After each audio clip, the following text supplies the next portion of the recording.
Hello everybody!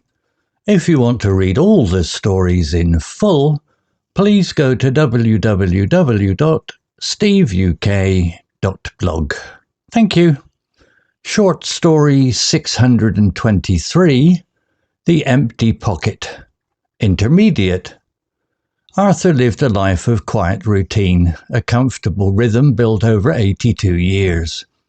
Every Tuesday and Thursday, he'd walk to the village high street, a gentle half-mile stroll, to collect his pension and buy a few essentials. His wallet, a worn leather square his late wife had given him, was always in his inside jacket pocket. His watch, a sturdy no-frills model, was fastened securely on his wrist, a constant ticking companion.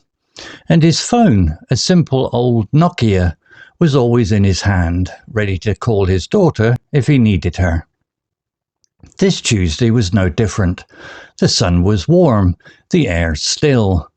Arthur hummed a tune he couldn't quite name as he walked past the bakery.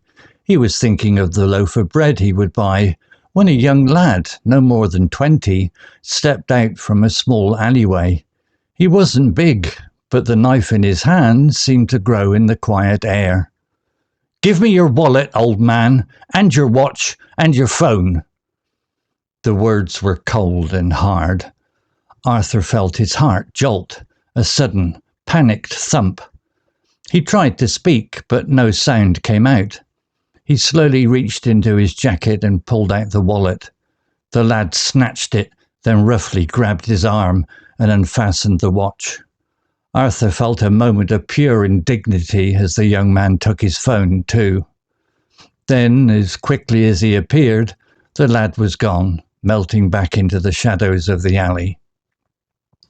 Arthur stood there for a long time, the sun still shining, the birds still singing, but the world felt different now, empty.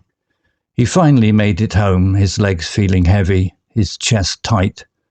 He sat in his chair, the silence of the house louder than before. He didn't tell his daughter, afraid of worrying her. In the days that followed, the robbery played on a constant loop in his mind. He found himself jumping at sudden noises, glancing over his shoulder on his walks, even inside his own home. He stopped going out. The once familiar walk to the high street now felt like a terrifying journey. The village, his home for 6 decades, no longer felt safe. He missed his watch, not just for the time, but for the weight of it, the feeling of it on his wrist.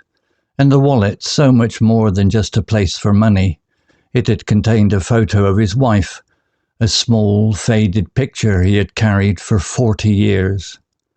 He tried to go out one afternoon to buy some milk, but as he stood by his front door, his hand on the handle, a sudden, overwhelming fear washed over him.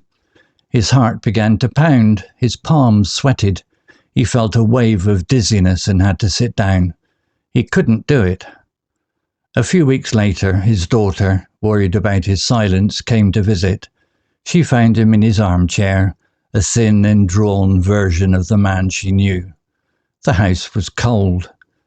He eventually told her what had happened, the words coming out in a rush of shame and grief.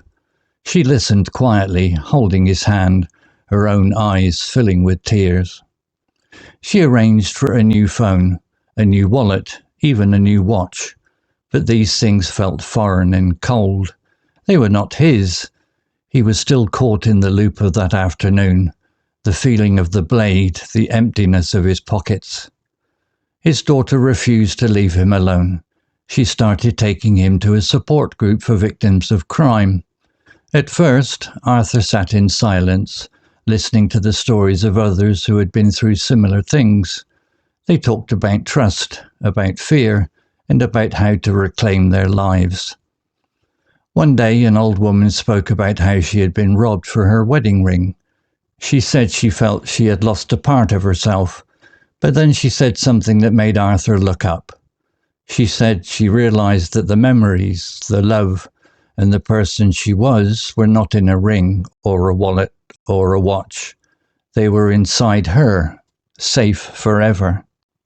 The words resonated with him.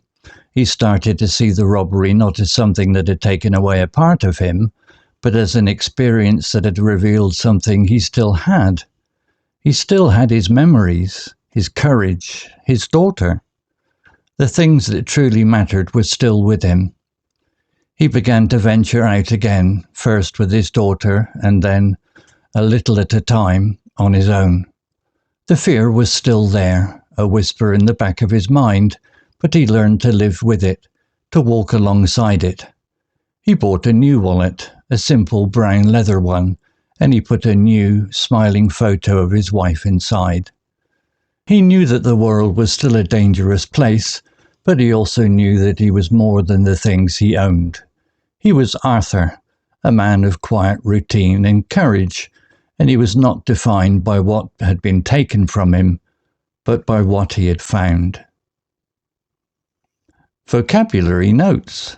Routine. Meaning, a routine is a sequence of actions regularly followed. It's a set of habits or a fixed program of things you do. Example. Arthur lived a life of quiet routine, a comfortable rhythm built over 82 years. Similar words. Habit, custom, pattern, schedule, ritual. Example sentence. My morning routine is to wake up, make a cup of tea, and read the news. Jolt. Meaning. To jolt means to give a sudden, rough movement or shock to something. In the story, it describes a sudden, shocking feeling. Example. Arthur felt his heart jolt, a sudden, panicked thump. Similar words. Shock, surprise, startle, jerk. Example sentence. The loud bang made me jolt in my seat. Indignity. Meaning, indignity is a situation that makes you feel embarrassed, ashamed, or foolish because of how you have been treated. Example. Arthur felt a moment of pure indignity as the young man took his phone too. Similar words. Humiliation, shame, disgrace, dishonor. Example sentence. Having to ask for money for my family was a great indignity. Resonated. Meaning. When something resonates with you, it has a special meaning or emotional impact on you. It connects with your own feelings or experiences. Example. The words resonated with him. He started to see the robbery not as something that had taken away a part of him. Similar words. Connected, echoed, related to, struck a chord. Example sentence. The character's struggle in the film resonated with my own personal experiences. Venture. Meaning. To venture means to go somewhere that might be dangerous or unfamiliar. In the story, it describes Arthur's first attempts to go outside again. Example. He began to venture out again, first with his daughter, and then, a little at a time, on his own. Similar words. Dare, brave, go forth, journey, set out. Example sentence. They decided to venture into the dark cave, even though they were a little scared. Story written by Gemini Pro AI. Image created by 1min AI. To read all the stories in full, please go to www.steveuk.blog. Thank you. Welcome to the Deep Dive, where we unpack your sources to find those nuggets of insight that truly help you become well-informed. Today, we're taking a deep dive into just one source, but it's an incredibly compelling short story called The Empty Pocket. It's a powerful narrative that doesn't just tell us what happens when a life is suddenly shattered. It really delves into how one man navigates vulnerability, the insidious grip of trauma, and ultimately finds a profound path to resilience. So our mission for this deep dive: to understand the immense psychological impact of a sudden, violent event on an individual's sense of self, their security, and then trace the intricate steps this one man takes to reclaim his world. Yeah, and what's truly fascinating about The Empty Pocket is how, despite being quite short, it offers such a rich and nuanced exploration of human psychology when facing, absolute adversity. It's really a masterclass in connecting those dots between external shattering events and our internal worlds. It forces us, I think, to confront how we cope, or maybe fail to cope, when those worlds are just unexpectedly turned upside down. I think for many of us listening, this story will resonate with a deeper understanding of what, true security really means. Okay, let's unpack this then. Our story introduces us to Arthur. He's 82 years old, living what the story describes as a life of quiet routine. And you immediately get the sense of a comfortable, deeply established rhythm, something he's meticulously built and lived within for decades. Every Tuesday and Thursday, he has this gentle, familiar half-mile stroll to the village high street. It's not just a walk, it's a kind of ritual. He collects his pension, buys a few essentials, and he has his cherished items, almost like totems of his routine. His worn leather wallet, a gift from his late wife, always in his inside jacket pocket. His sturdy no-frills watch, described as a constant ticking companion on his wrist. And his simple old Nokia phone, always in his hand, ready to call his daughter if needed. This isn't just about objects, is it? It's about a whole way of life. Absolutely. That concept of routine here is far more crucial than it might seem at first glance. It's not simply about repetition or habit. It's about a deeply ingrained sense of predictability, comfort, and, most importantly, that psychological safety Arthur has so carefully constructed and relied upon for, decades. So when something so deeply woven into the very fabric of his daily existence is suddenly violently interrupted, the psychological impact is just immense. It's not just a change in plans. It's the disruption of an entire world, a deeply felt sense of order. What do you think, just from the story's details, what's the most jarring aspect of this settled life being so abruptly fractured? That's a really good question, because the story really does amplify that contrast. It's the sheer ordinariness of the moment right before the rupture. It's a sunny Tuesday. Arthur's humming some nameless tune, thinking about maybe buying a loaf of bread, just completely at peace. And then, bang, everything shifts. A young lad, no more than 20, steps out from a small alleyway. The story notes he isn't particularly big, but the knife in his hand seemed to grow in the quiet air. The words he speaks are described as cold and hard. "Give me your wallet, old man, and your watch, and your phone." Arthur's heart, it says, jolts. Just a sudden, panicked thump. He's rendered utterly speechless. He slowly reaches into his jacket, pulls out the wallet. It's snatched. His arm is roughly grabbed for the watch, unfastened, and his phone is taken too. Then, just as quickly as he appeared, the lad is gone, melting back into the shadows of the alley. It's not just the suddenness, it's the complete violation, isn't it? Of his personal space, his autonomy, in a moment he least expects. You've highlighted something absolutely vital there. That feeling of a jolt. It perfectly captures that sudden involuntary physiological shock. The immediate fight or flight response that completely shatters his calm state. And the description of pure indignity when his phone is taken, that's particularly insightful. It's not just the loss of the physical items themselves, which sure, they're valuable, but it's the profound violation of self. It's that feeling of absolute powerlessness, of being stripped of control and autonomy and experiencing deep humiliation. This moment isn't merely a robbery. It's a traumatic assault on his personal space, his very personhood. It tears at his dignity, his sense of security in the world. This is the kind of event that doesn't just take possessions. It feels like it attempts to take a piece of who you are. And that attempt, that feeling, it clearly lands hard. Arthur is just left standing there for a long time. The sun is still shining, birds are still singing, but the story tells us the world felt different now. Empty. Wondering. He eventually makes it home, his legs feeling heavy, his chest tight, but the silence of the house is louder than before. And in a detail that really underscores his immediate emotional struggle, he doesn't tell his daughter. He's afraid of worrying her. What's going on here psychologically? This isn't just sadness, is it? It feels like more. No, definitely not just sadness. This immediate sense of emptiness, this profound alteration of the world, even though the physical surroundings haven't changed, that's a classic response to trauma. It's a phenomenon sometimes called derealization, where the world around you suddenly feels unreal or foreign. It really highlights how much our perception of safety, of meaning, of reality itself is profoundly tied to our internal state. The objects taken, while maybe seeming mundane to an outsider, carried immense emotional and historical weight for Arthur. Their loss creates this palpable void. And his decision not to tell his daughter, that also speaks volumes. It's often driven by a sense of shame, perhaps, or a desire to protect loved ones. But it can also be a form of self-isolation. That's a common coping mechanism, though often not a helpful one, right after a deeply humiliating event like this. Right, and that's really the key, isn't it? It wasn't just about the money in the wallet or the practical use of the phone or watch.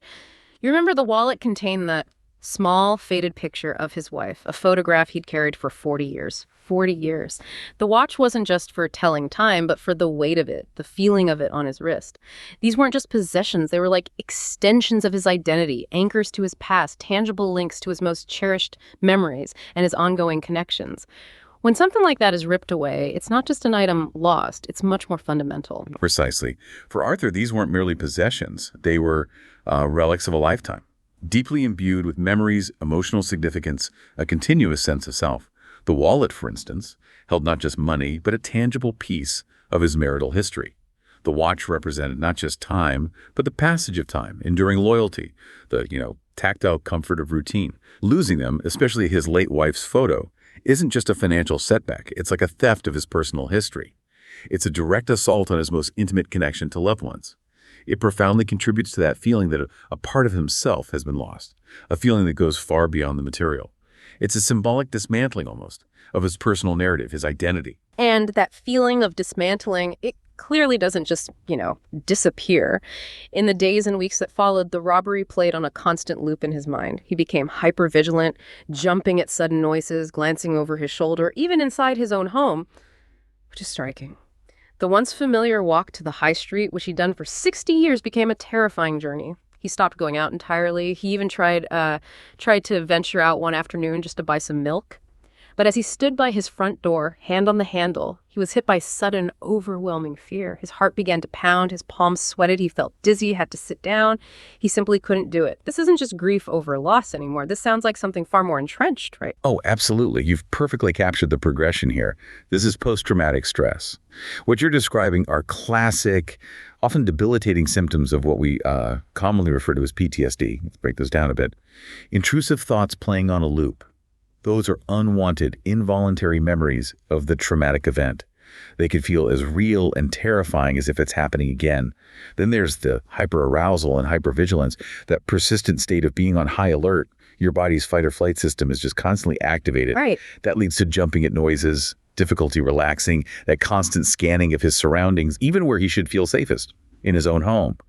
And the avoidance behavior, stopping his walks, being unable to leave the house, that isn't just consciously choosing not to go out. It's often an unconscious coping mechanism to prevent re-experiencing that intense fear and emotional pain linked to the trauma. Yeah, it makes sense. And finally, that sudden overwhelming fear, the pounding heart, sweating, dizziness, that's a full-blown panic attack.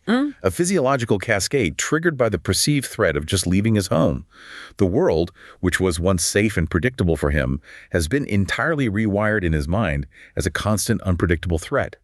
The very act of venturing outside, just a simple, everyday task, becomes this monumental, terrifying challenge because his nervous system is constantly anticipating danger. Wow. It paints such a clear, stark picture of how trauma can completely hijack your life. So his daughter, worried by his silence, eventually came to visit him a few weeks later, found him thin and drawn. He finally told her what had happened, the words sort of rushing out in shame and grief. She listened quietly, held his hand, and then arranged for new items, a new phone, a new wallet, even a new watch. Very practical, very loving. But the story tells us these felt foreign and cold. They were not his. Why aren't these well-meaning replacements enough? What's still missing? That's such a crucial and deeply insightful detail in the story. The new items don't immediately bring comfort or a sense of restoration. While her intentions were clearly loving, absolutely well-meaning, material replacements just can't instantly heal a deep emotional wound like this. The original items weren't just functional objects. They were infused with a lifetime of memories, a sense of continuity, a strong connection to his past identity. They were part of his self-narrative. Right. The new ones, lacking that history, lacking that deep emotional connection, feel alien precisely because they highlight the absence of what was lost rather than alleviating it. They're shiny new objects that kind of underscore the void rather than filling it.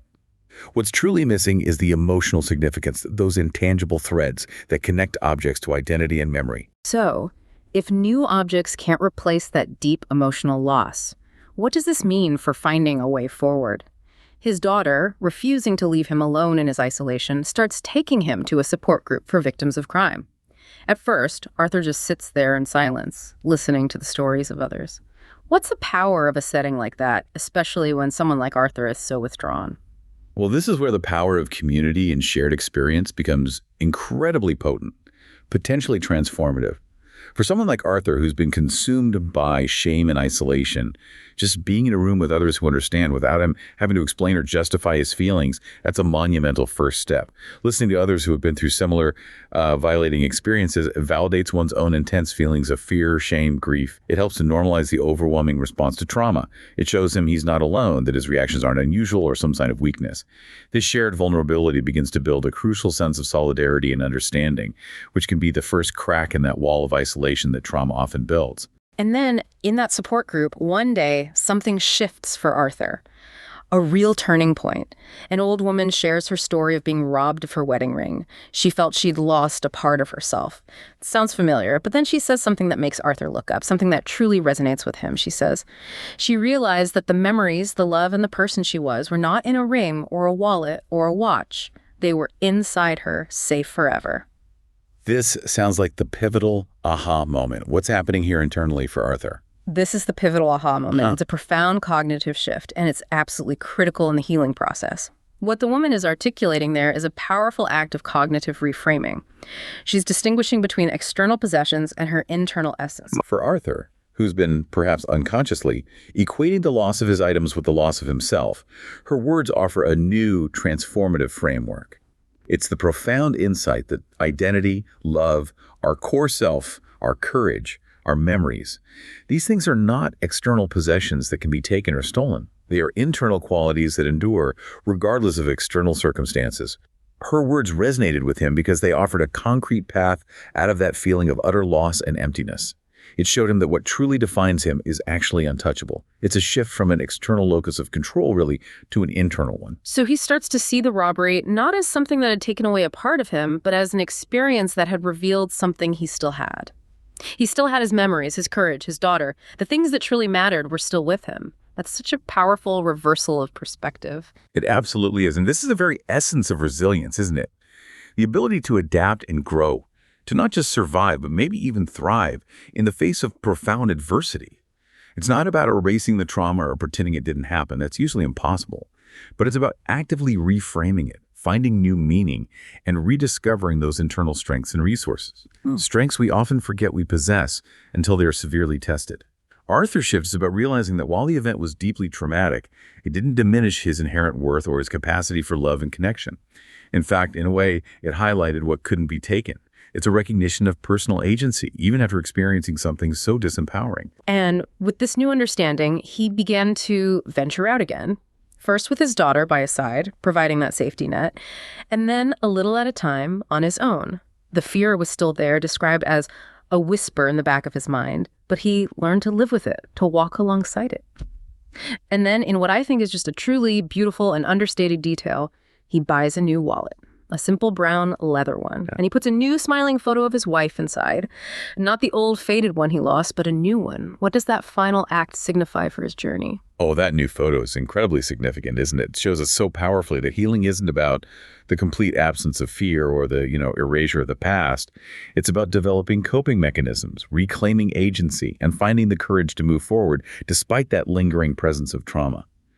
The fear, as the story notes, becomes a whisper, not a scream that paralyzes him anymore. And that new photo, it's not a desperate attempt to replicate the past exactly as it was, to pretend the theft never happened. That would be denial. Instead, it's a profound acceptance of the present and a forward-looking embrace of cherished memories. He's not defined by what was taken, but by what he chooses to hold on to, what he rebuilds, and how he decides to live. He's carrying his love for his wife forward in a new way. It's an active, living memory, not just a fragile relic from the past.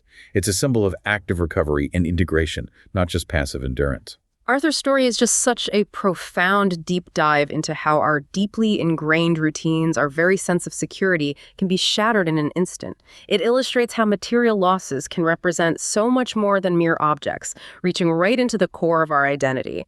And critically, it shows how the path back is often found not through external replacement, but through inner revelation, through that transformative moment of reframing and, well, the quiet courage to venture forward again. He realized he was more than the things he owned, a man not defined by what had been taken from him, but by what he had found within. And this story ultimately leaves us with a truly important question to ponder, something I think for all of us to consider. In a world where we so often define ourselves by our possessions, our roles, our external circumstances, our jobs, our social status, our achievements, What truly constitutes you?